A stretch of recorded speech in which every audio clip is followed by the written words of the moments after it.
je préparais ou les chemins de fer ou l'horlogerie. J'avais deux machins en vue.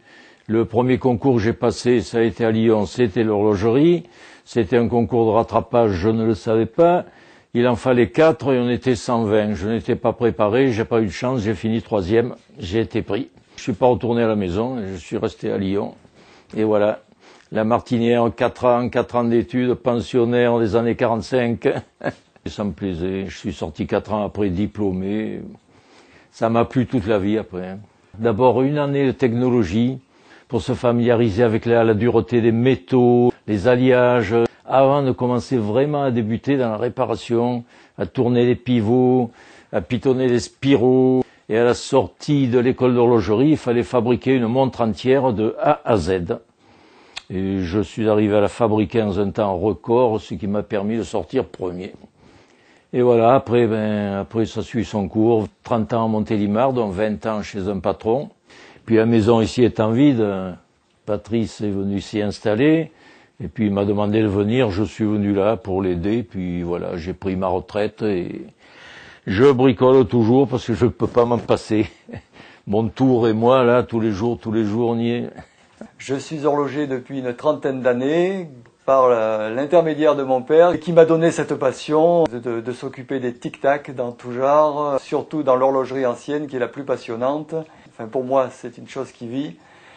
J'ai eu l'école du papa d'abord. Je suis donc parti dans le Haut-Doubs, qui a été longtemps la patrie de l'horlogerie française. Et j'ai passé 2 ans là-haut à apprendre le métier sur le tas, enfin surtout en théorie. Et la pratique, je la dois en grande partie à mon père. Ce qui fait l'originalité et le plaisir d'une horloge, c'est qu'il n'y a pas 2 horloges pareilles, il y a toujours une différence. Une horloge a toujours plus ou moins un nom de gravé sur le cadran. Ce n'est pas le nom du fabricant, c'est le nom de l'horloger qui l'a vendu à l'époque. Et le mouvement, en principe, vient de Franche-Comté. Ça a réduit, que l'horlogerie s'est réduite.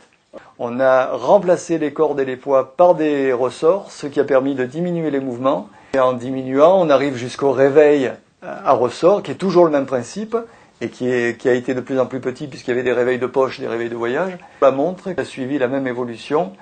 Au départ, c'était des grosses montres à suspendre, et petit à petit, c'est passé au poignet, et c'est devenu des montres bracelets de plus en plus petites, pour arriver jusqu'au quartz, où on en est actuellement. Je conseille à mes clients d'entretenir régulièrement leurs pendules et leurs horloges. Il y a de l'usure, il y a donc des révisions périodiques à faire. On a quand même un atelier qui est pas mal fourni en pièces détachées tout autour de nous. Là, c'est plein, tous les tiroirs sont pleins de pièces détachées de montres assez anciennes, quand même, qui remontent, les plus jeunes remontent à 20 ans, là. Et toutes les pièces qu'on a. Et avec ça, on arrive à dépanner à peu près tout, que ce soit en pendule, comptoise, montre, mécanique. Je ne pense pas qu'il y ait de problème. Oh, je suis satisfait de tout le travail que j'ai fait, mais pas de l'argent que ça m'a rapporté. Parce que ça rapporte rien, finalement.